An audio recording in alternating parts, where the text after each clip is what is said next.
What's going on, people? Ever 2000, we've done a video. I want to do this little introduction a little bit. First off, I want to thank two people for helping me create this video. First of all, Gojira851, thank you for helping me and being involved with the Kaiju discussion.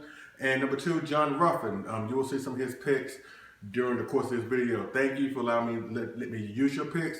I really do appreciate it. Just an update on things to come. I got a couple other figure reviews I'm going to be doing in the next month or so. I got some more Kaiju discussions. I'm doing Godzilla vs. Smog Monster with Andy Peters, Godzilla vs. Gigan with Brutezilla, and I'm doing Godzilla vs. King Ghidorah with Gojira851 again. So there's a little things that's going on the channel in the next month or so. So sit back, relax. I hope you enjoy the Kaiju discussion of Destroy All Monsters. Thank you very much, and y'all take it easy. Yeah! Yeah! Yeah! Are y'all ready? Are y'all ready? What? Yeah! Y'all ready to play some football? Just let's go! If you want it, you can get it. Let me know. I'm about to... What's going on, people? LP2000 right back at you with another video. As a matter of fact, this is going to be an audio commentary, and I have on the line one of the best Godzilla YouTubers out there. He's been before, now he's back again to give his illustrious expertise. I got Gojira851, also known as Matt Jacobson, on the line. How you doing, sir? I'm doing very well. How are you doing? I'm doing fine. First of all, I want to thank you for coming up here again so we can have just another exhilarating conversation about Godzilla and kaijus in general. Of course, the topic is going to be about the 1968 film Destroy All Monsters. And I also want to apologize. I know we talked about it on our respective channels of us getting together and doing this like around November of last year, but I want to apologize. Things happen, and I was busy with doing a whole bunch of stuff, and I'm sorry I didn't get that out to y'all as soon as I could. But recently, mine and Matt's schedules have basically the stars aligned, and now we're here to discuss our thoughts on Destroy All Monsters. So I want to ask you, Gojira851, before we get into Destroy All Monsters, how have things been doing with you on your channel? Everything been going great? I see you've been doing your Godzilla retrospective reviews on the Showa films and the Heisei films. So out of those retrospectives, what retrospective did you enjoy the most doing? Well, I enjoyed doing all of them. The film that really touched me while watching it was not only Godzilla vs. King Ghidorah from 1991, but also Godzilla vs. Destroyer. I just did that one last night, and watching that film again, it just brought back a whole bunch of memories of when I did first saw it, and also, friends I went and saw it with, at the comic book store that we saw the bootleg VHS. Also, what the movie meant altogether as well. It's just it was a blast to do, but also it was very emotional as well. Absolutely. Absolutely. I have gone on record by saying that Godzilla vs. Destroyer is probably one of the most emotional films, if not the most emotional film in the franchise, with the exception of maybe the first Godzilla. There's so many emotional elements in that film, between the fact that Godzilla's dying, the fact you get Godzilla Jr. that gets killed, and the emotional attachments Mechasagusa had with Godzilla Jr. Then when Godzilla Jr. mutates into Godzilla and becomes the new Godzilla at the end when the original Godzilla dies. So it's just so many emotional attachments to that film, and I highly recommend y'all check out his videos, especially his retrospectives on the films. He gives great insight and great valuable information about the films, and I highly recommend you check that out. As a segue into it, it's funny that you mentioned Godzilla vs. Destroyer, because originally Godzilla vs. Destroyer was going to be the last Godzilla film, which leads us to the topic here tonight: Destroy All Monsters. Of course, Destroy All Monsters, in case some folks who don't know, Destroy All Monsters was originally going to be the last Godzilla film.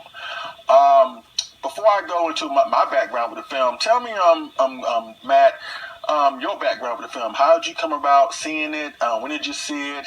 And what do you like most about it? Well, get ready to be underwhelmed. I moved to Tampa, Florida in 1996, and I just met this new person down here. We were talking about Godzilla a lot, and next thing you know, the Sci-Fi Channel was having a marathon of Godzilla films that summer. I was like, cool. And I pretty much seen all of them. He's like, oh, did you see Destroy All Monsters? And I just stopped and looked at him like, what's Destroy All Monsters? And I just watched a Sci-Fi Channel trailer for it. Like, no, I haven't seen this. And, yeah, the first time I saw it was on the Sci-Fi Channel. Yeah. At first, I was a little disappointed because I wanted to actually own the film, like, with the box and, you know, all the features that would go with a VHS back then. But after watching it, like, you know, this is an awesome film, and I don't see how any others were really holding up. So this is like looking at through the eyes of a kid, because all the monsters were in it and the different action sequences. I thought that was probably the best Godzilla film at the time that I saw. Then again, there were other films I hadn't seen either because of the whole embargo with Japan that Godzilla in America had because of reasons that we'll get into next time with the Godzilla vs. King Ghidorah review. Absolutely. Yeah, the first time I saw it was on the Sci-Fi Channel. I really enjoyed it. I saw it the same day that I saw King Kong Escapes. And there was a twofer that day because I'm a big fan of the monster Gorosaurus. Yes. And he was a part of both films, which he had a little more to do with both films. Publicity pictures show that he should have had a lot more to do, but, you know. But, yeah, first time I saw it was Sci-Fi Channel. And you know what? Mine was a little bit different. Growing up as a Godzilla fan, especially in a small town in North Carolina, my exposure to Godzilla films was through the Superstation TBS station, where it was Super Scary Saturday, where you had the guy from the Monster TV show, Grandpa. He had like this Saturday show where he would showcase like old monster films, be it Godzilla, the Green Slime, and just some other monster films. Not particularly kaiju all the time, but Godzilla was a big part of it.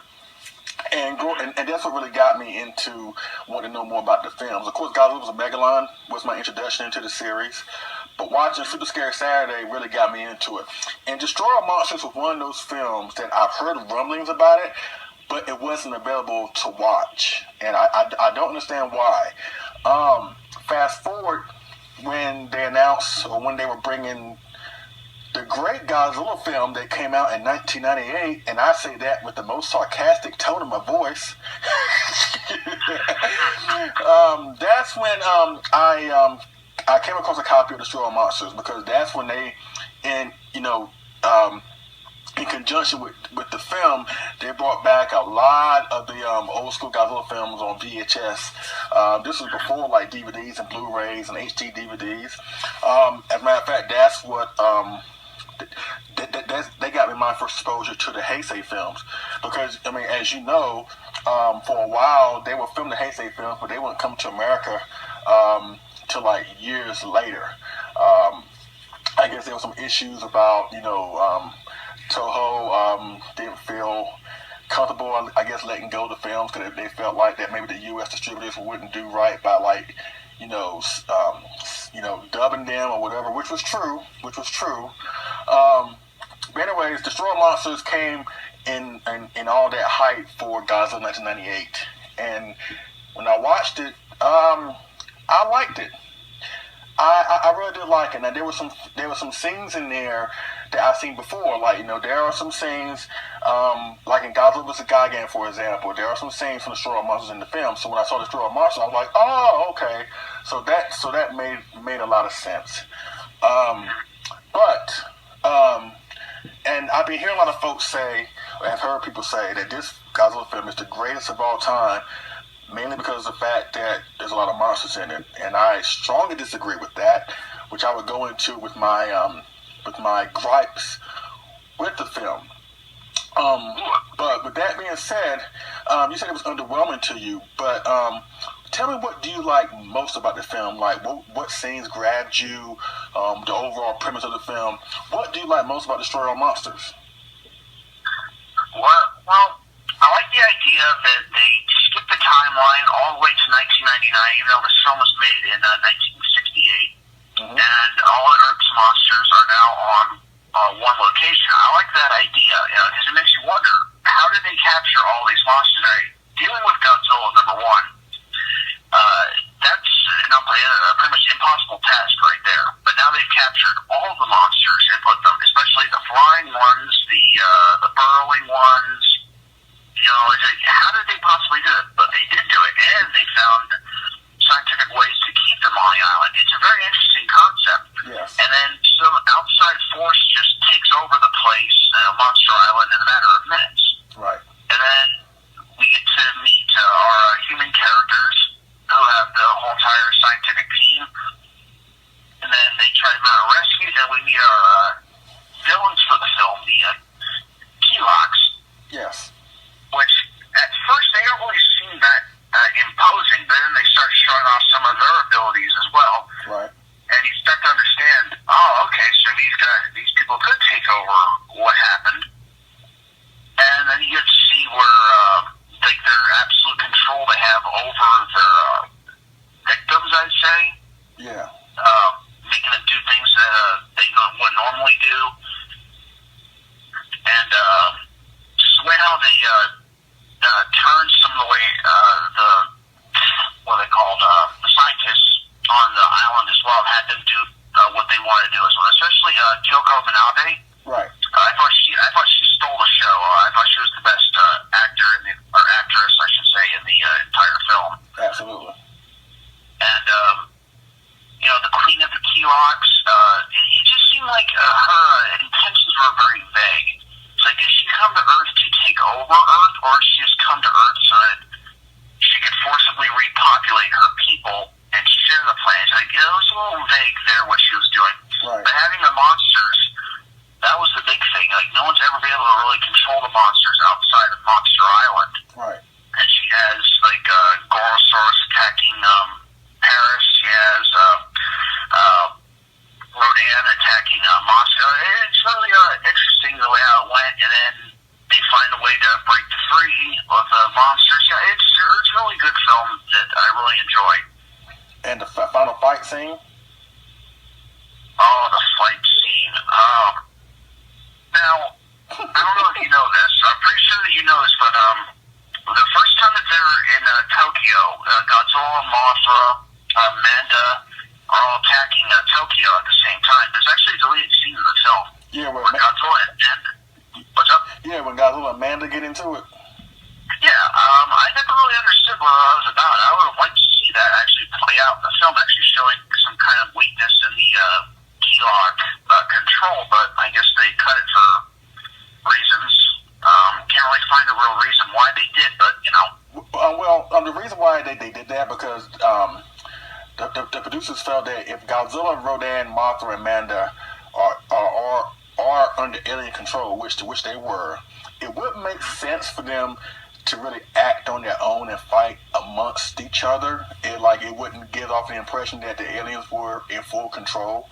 So that's why they decided to delete the scene. Excuse me, to delete the scene. Like, it wouldn't make sense for them to fight amongst themselves, because if they can make decisions to do that, then why would they be under alien control? So that's why they delete the scene. But it would have made for some interesting television, I say that. But far about what I like about the film, well, I'm gonna start from behind the camera. I like the fact that you have all the original players that brought the Godzilla films together in the first place. You got director Enoshiro Honda, producer Tomoyuki Tanaka. You got, of course, the music by Master Akira Ifukube, and of course, the special effects by Eiji Tsuburaya before he passed away like a year or 2 years later. You have all the original players here to give us this well-crafted Godzilla film. And I like the fact that, I like the premise of these monsters coming together on an island. I wish we could have seen more scenes of that, kind of like what we saw in Jurassic Park many years later, something like that. And then then eventually they'll break off and see them attacking various cities around the world, which we did. But mind you, the scenes we did see were short. I do like the Godzilla suit. I am a fan of the 67 suit, but I do like this Godzilla suit. It does have a very heroic type of look to it, a heroic presence to it. Like all the monsters come together, and I love the fight scene, even though I have gripes with it. But I do love the fight scene, and that's what really attracted me to Destroyer Monsters. The fact that you have all these monsters in it that we've seen in various other kaiju films. The fact they all come together. Were they utilized to the best of their ability? No. But they weren't. But I think that the fact that we see them together is really, really good, which basically was a trend that kind of started with Mothra vs. Godzilla. If you notice or remember, for Mothra vs. after King Kong vs. Godzilla, where you had just both Kong and Godzilla, of course you had the octopus in there too, but after that, that's when we started seeing the kaiju films, at least the Godzilla kaiju films, incorporate a lot of monsters in it, where you had in the Mothra vs. Godzilla, you had like basically 4 monsters. Then in Ghidorah, the 3-headed monster, you had 4 monsters. Monster Zero, 3 monsters. You had multiple monsters in Godzilla vs. Sea Monster. Of course, you had multiple monsters in Son of Godzilla. So I think to continue that trend, and like I said, originally it was going to be the last Godzilla film, they decided to go all out, which I thoroughly enjoy. But that also leads me to my gripes about the film, and let's just go into it head first right now. What do you not like about Destroyer Monsters, and what do you think they could have done to make things better from your perspective? The final battle sequence with King Ghidorah. Yes. Now we have the entire roster. I'm looking at a picture right now. The entire roster of Destroy All Monsters, and we have King Ghidorah on his own. Now King Ghidorah is awesome. He's one of my top favorite monsters from the Showa series. And in case anyone's wondering why am I calling him Ghidorah, when I was a kid, whenever the film came out, Ghidorah the Three-Headed Monster, that's how it was pronounced. Right. And it's kind of been burned into my mind. So whenever I talk about the Showa films, it's King Ghidorah. When I get to the Heisei films, it's King Ghidorah, because they make more of a. I'm sorry. Right. Yeah, they make more of a point to say King Ghidorah than Ghidorah. Right. And now Ghidorah is an awesome monster. But now we have all these monsters from Monster Island. I'm counting 1, 2, 3, 4, 5, maybe 5 of the entire roster actually battle with Ghidorah. Now I understand that Manda would have been difficult to incorporate fighting King Ghidorah. Right. Kumanga as well. Marin apparently was supposed to be a lot smaller in the film than he was originally portrayed. Baragon, they were trying to figure out what to do with him after Frankenstein conquers the world. I guess they couldn't think of an idea why Baragon was still alive, but then again, that leads to Gorosaurus as well. And I'm glad he was a part of the final battle as well, but he also had his jaw broken as well by King Kong. So it makes you wonder, how did he survive? Is this another one? There's a couple of unanswered questions, which, doesn't really break the film for me, but it makes me curious. Right. And it makes me wonder if there's supposed to be more plans for this film. But I would like to see all the monsters battle with King Ghidorah. Not exactly at the same time. As I said in my review, I would like to see them broken into several teams. Like, you have Manda, you have Kumanga, you have Varian and Baragon. All together, they go one spot around Mount Fuji looking for the Keylog base, while you have Godzilla, Anguirus, Gorosaurus, and so on. And another spot, King Ghidorah comes down and takes care of Manda, Baragon, whatever. The first team doesn't kill them, just takes care of them. And then we get into the final sequence where Godzilla and his team battles with Ghidorah. Right. So, to make Ghidorah look a little more tougher in the fight, because, he was taken out not really quickly, but very decisively by only half the amount of the monsters there. You like to give him some menace, beating the other monsters first, and then taking on Godzilla then. Right. That's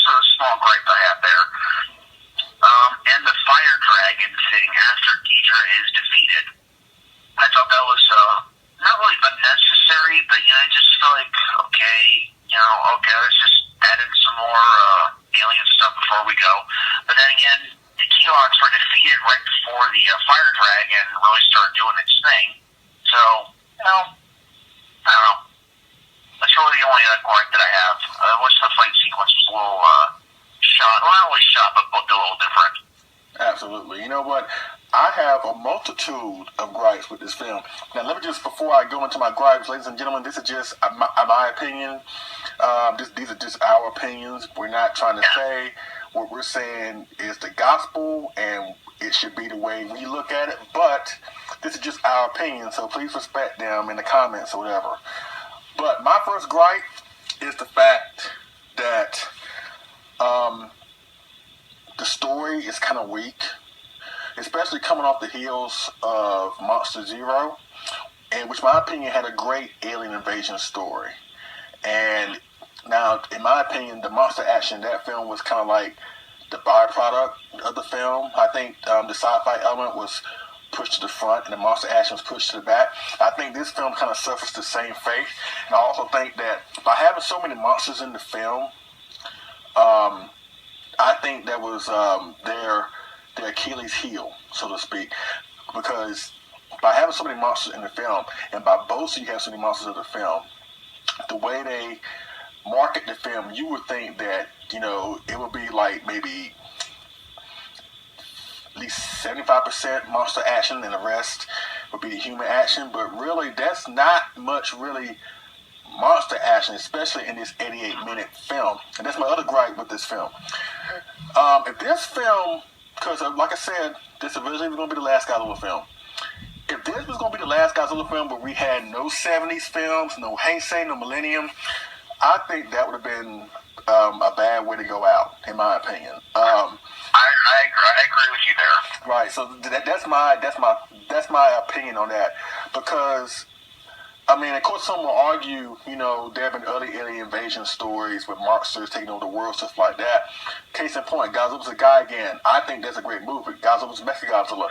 I think that is also a great movie. It had a great story, premise in the story about aliens coming down, but they also blended the monster action, the suitable amount of monster action where you felt like they wasn't trying to drown the film with monster action, but they didn't underwhelm either. I think those two films are prime examples that if you have a good alien invasion story and great monster action to put together, make the perfect Godzilla film, that's what you have. And with the show on monsters, it just left me wanting more. It left me wanting more. The fire dragon element, I'm with you. You said that you wouldn't say it's unnecessary. I say it would. I say it was very unnecessary. There was no point to it. To me, it seemed like it was something that was just added on there to fill in time, which goes back to my gripe with the 88 minutes. If this was supposed to be the last Godzilla film, why give it only 88 minutes? You know what I'm saying? At least try to stretch it to 2 hours, because they did give it a bigger budget. I mean, we know that. They gave it a bigger budget. They allowed all these other monsters to come in. Because originally, in the original script, it really was going to be 10 monsters. It was going to be Godzilla, Rodan, Varan, Kumonga, Gorath. Excuse me, not Gorath. Maguma, that walrus monster, whatever, from Gorath. Ebra was going to be in it, and King Ghidorah. And I forgot. It's so many monsters, but they replaced Ebra and Maguma or Magma with Minya, Anguirus, and Gorosaurus. So I like that switch up to the original story. But I just think that they could have been utilized better. The fire dragon situation, I think that could have been. I wish they could have done away with that and just used that extra time to focus on monsters that should have given some time to shine, like Baragon, like Varan, you know what I'm saying? And those really are just my major gripes with the film. And besides the fact, you know, King Ghidorah, you know, my last gripe with the film is the fact that this film, obviously, the producers really was dead set on making this the last Godzilla film, because logic is really thrown out the window. Like you mentioned earlier, how these monsters... How was mankind able to collect these monsters to begin with? Why are these monsters all of a sudden alive again? Half of them, like the last time we saw Anguirus, was burned alive. The last time we saw Gojira851, he had his jaw broken and beaten to death by Kong. Now Gojira851 is now Godzilla size or whatever. Same with Baragon and Varan. It just left so many unanswered questions that, you know what, it makes you question how things came together, in the film storyline to make it work. But like you, it doesn't detract from my entertainment of the film. But it's just some things that kind of stick out while I'm watching the film.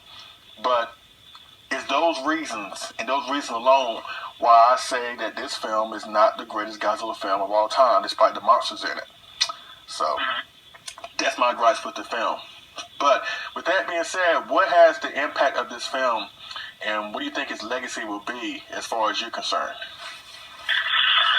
Well, I know this is going to be a sore spot for a bunch of G fans, but in the year 2004, they released the film Godzilla Final Wars, which originally was supposed to be the final Godzilla film from Toho. And that one has a lot of the same beats as Destroy All Monsters. Now, it's a lot more energetic, and there's a lot more different themes going on as well, besides the kaiju action. Some of them good, some of them horrible, but it feels that Godzilla Final Wars was kind of a nod/wink to Destroy All Monsters, but with the volume turned all the way up. I agree. And the thing about Final Wars that they did that I wish they would have done in Destroy All Monsters is, since we're talking about the Fire Dragon, if they were going to incorporate that, that should have been kind of like a Phoenix down for King Ghidra. King Ghidra is laying on the ground, seemingly dead, but then the Fire Dragon goes over and merges with King Ghidra. And I know this is the final film, I know that this is a stretch, a long shot, but they create a new kind of King Ghidra, kind of like Kaiser Ghidorah, but not the same as Kaiser Ghidorah. But then that would have messed up Final Wars as well. But, have it turned like a monster, like different and a little bigger than all the other monsters. Just when you think the movie's over, it's really just getting started with the fight. We have this new massive monster that they all have to fight, and after another 10-15 minute battle sequence, the humans trying to help as well, Godzilla and the other monsters, they finally rally and they are able to defeat this new monster because of the Fire Dragon merging with King Ghidra. Right. Now, that might have been an idea, but then again, that would mess up probably future films. So if this was to be the final film, I think that would have been a little better as well. But as far as films in the future, the whole idea with Monster Island, I know Son of Godzilla did this first, but, having Monster Island, in the Jesus series, Godzilla having a home with the baby/little Godzilla as Godzilla Jr. as well. Also, in other future films where Godzilla has his own island as well, doing his own thing. Destroy All Monsters, I feel, it has a great groundwork for that as well as the alien situation as well. Right. So, but in your opinion, do you think it lives up to the hype of being like one of the best Godzilla films of all time? You think it lives up? That's the wrong terminology to use, excuse me. But do you think it lives up to what they try to market the film at the time? About this is the greatest spectacle, monster meeting that you'll ever see on film? Do you think it lives up to that? Honestly. As far as when you explained it, no. Like, Is it one of the best critically acclaimed films? Yes. Now, there are better films in the Showa series. I will give you that. But as far as critically acclaimed and the things of this film we're trying to set, and if this was to be the final Godzilla film, I can see where they were going. But to see the films that we got afterwards, it would have been a crime if the Godzilla franchise ended with Destroy All Monsters. absolutely. But what they did turn in, I really did enjoy, and I stand by it. I would have booked it a little differently. I would have had a lot more monster action, like you said earlier. But I still enjoyed what they turned in. You know what? Absolutely. You know what? I'll just finish off with my final thoughts and the impact that it has on me and the legacy I think that it has. I enjoy the film. Just because I'm critical of the film and just because I've had some gripes with it, that doesn't necessarily mean that I absolutely hate the film. You don't have to like everything about the film to suggest that you hate the film. I just feel like that, considering what they were trying to do and what they boasted that they were trying to do, and especially with all the logic or illogical situations to make you scratch your head, I think it failed to live up to the expectations. But at the same time, I still find it to be an entertaining kaiju film. I really do. Mind you, it's not in my top 10, because I feel like there are a lot of other films that are better than this in terms of story, the synergy between the human story and the monster action. And I think the impact that it has, it really shows that, about having all these monsters come together. It really was a cool thing to see at the time. Now, it would have been great had they incorporated a lot of other monsters that, were fan favorites, like the Gargantuas, maybe King Kong. They could have come to a deal. Ebera or whatever. Just, if they were going to incorporate every single monster in the film, we would have saw King Kong or the Gargantuas or Frankenstein or Ebera or something like that. Or Kamacuras or whatever. But I think that the legacy of Destroyer Monsters is that what they were trying to do was really something that has never been done before. I think they try to push themselves to what they already established for themselves by having lots of monsters in it. And I think that that's where it shows how they were able to have great storytelling in the previous films when it comes to monsters. Like, let's say Ghidorah the Three-Headed Monster, for example. Even though it doesn't have as many monsters, Destroyer Monsters, I will put that film up against Destroyer Monsters as the better film, because every monster in that film had a moment to shine, and when they all came together, it just fit perfectly. After I finished watching Ghidorah the Three-Headed Monster, I'm not sitting there thinking, well, I wish this could have happened, or I wish that could have happened. I am firmly satisfied when I watch Ghidorah the Three-Headed Monster, and I think it just goes back to where it goes back, to how they produced the film, to direct the film, or whatever, which shows that they have great storytelling, that they did great storytelling. But with Destroyer Monsters, if you're a Baragon fan, I'm sure you would have been disappointed. If you're a Varan fan, I'm sure you would have been disappointed. It's just that I think they tried to do so much. I think that they try to do so much.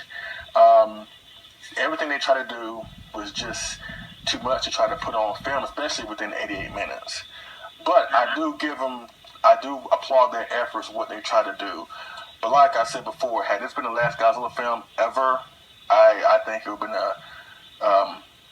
have been a bad way to go out. Like Terra Godzilla, that was a great way for it to go out. Godzilla's Destroyer, a great way to go out. And even Godzilla Final Wars, which I've gone on record as saying it's not my favorite Godzilla film, but even that, I was still, like the way they end the series, I think that was a good way to go also. But that's the impact I think that Destroyer Monsters will have. Now, would I recommend it to a Kaiju newbie?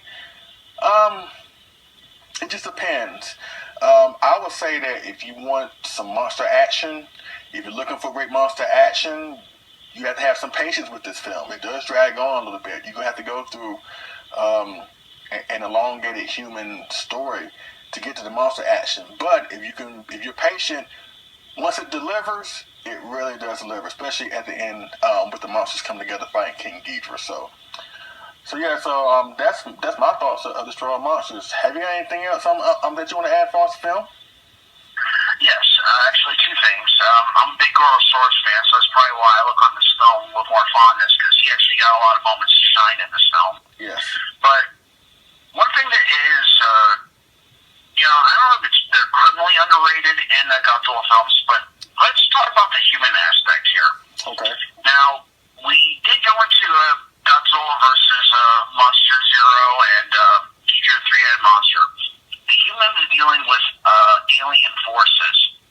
And this film, it feels like everyone's backs are up against the wall. brainwashed left and right. The monsters are being brainwashed left and right. It's almost kind of like Invasion of the Body Snatchers in a way. Instead of like without the real like big suspenses in that film, you couldn't really tell who was being taken over. Somebody's for here. You clearly see your enemies. But it feels like everyone's backs are up against the wall. Right. So they have to think more creatively, and they have to use more different means to deal with the key locks. Right. And then there's the discovery of what's controlling them and whether to kill the people that they're trying to, they're capturing them, whether they should kill them.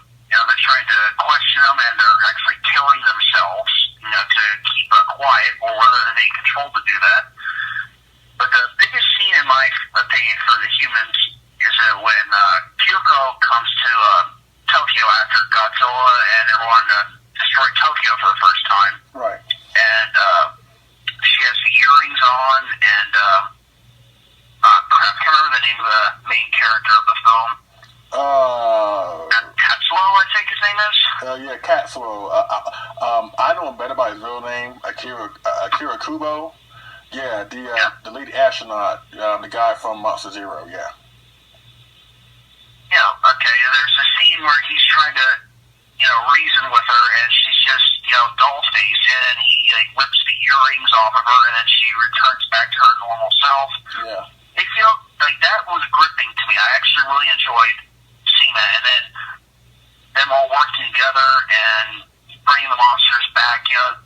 That part of the human aspect I really liked, because not only were they trying to defend themselves, they're also trying to restore the balance on their planet as well, by returning the monsters to their original state as well. Right. And that's one of the things about the film that really attracted me to the story. Like I said, I like the premise.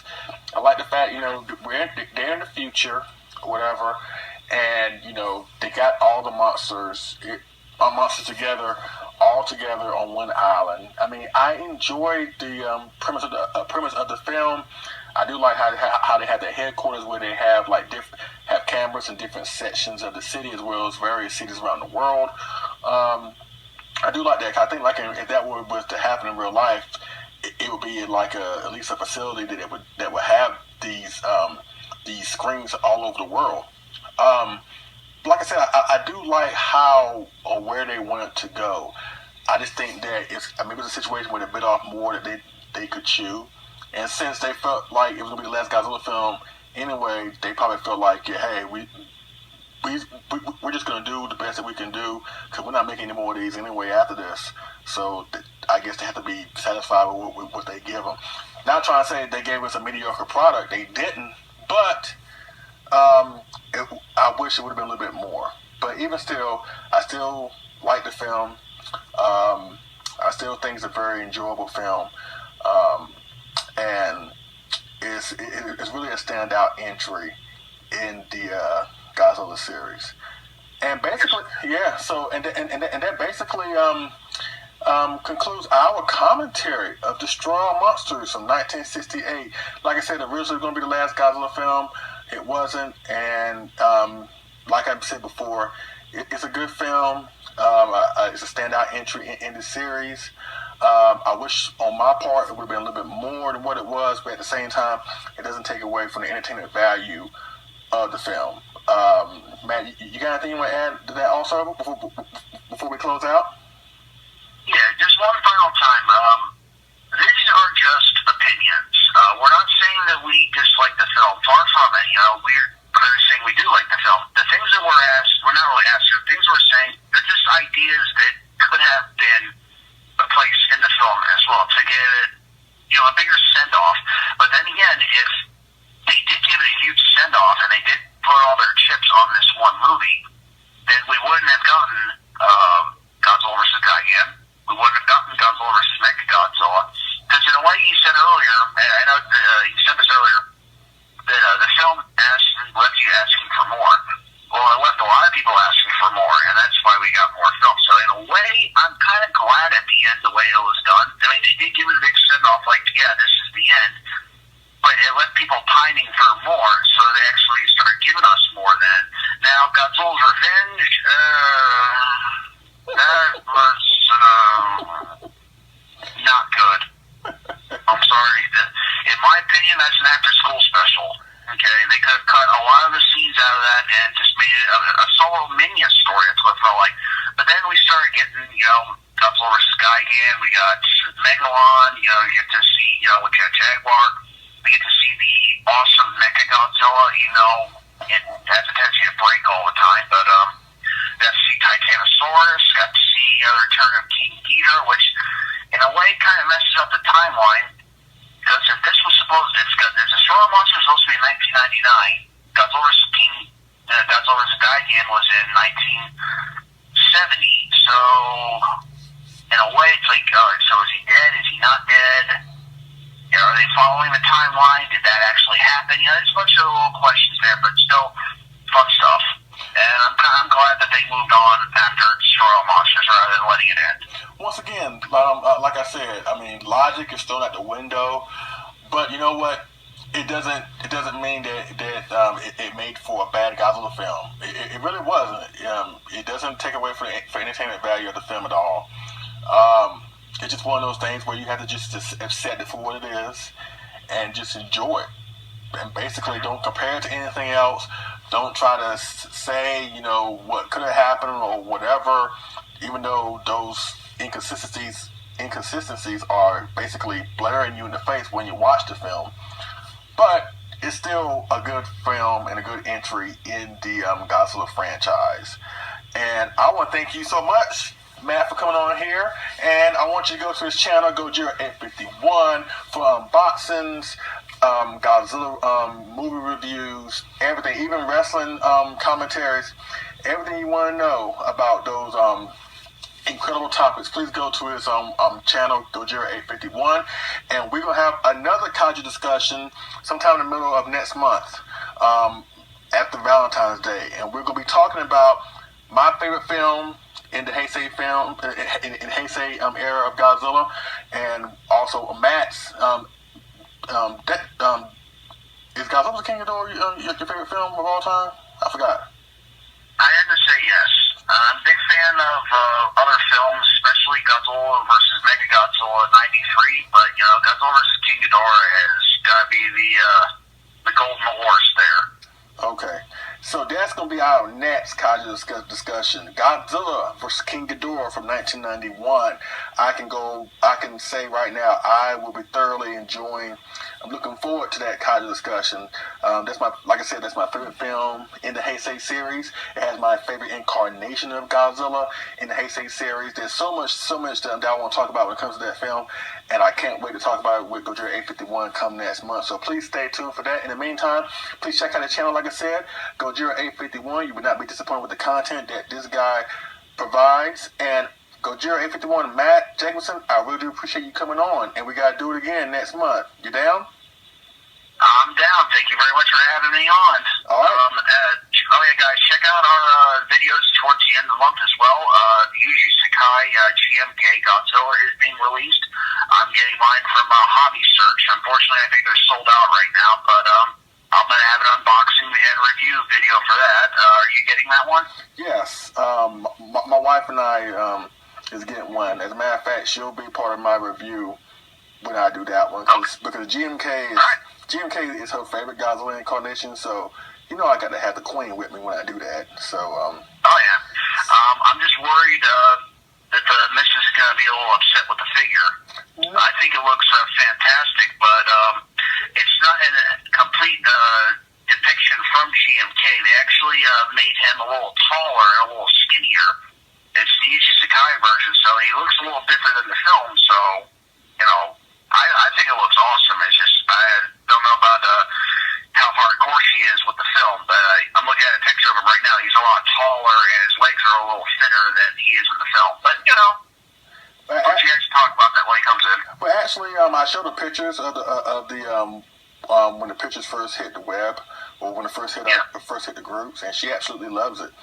And even though she loves the gigantic one, which is ultra stylized, but it's just something about the GMK that she loves so much. So that's why I'm gonna have we're gonna have the gigantic GMK, the Sakai GMK, and like at the 37 GMK, we're gonna compare the three. But anything GMK, she loves, so she'll be thoroughly enjoy. As a matter of fact, that's gonna be like our Valentine's Day gift to ourselves, and so you see her in all her beautiful glory, and come next month. And like I said, check out our next audio kaiju discussion for Godzilla vs. King Ghidorah 1991. Once again, thank you, Gojira851, for coming on. I really do appreciate it. And I will see y'all again on the next figure and move review. All right?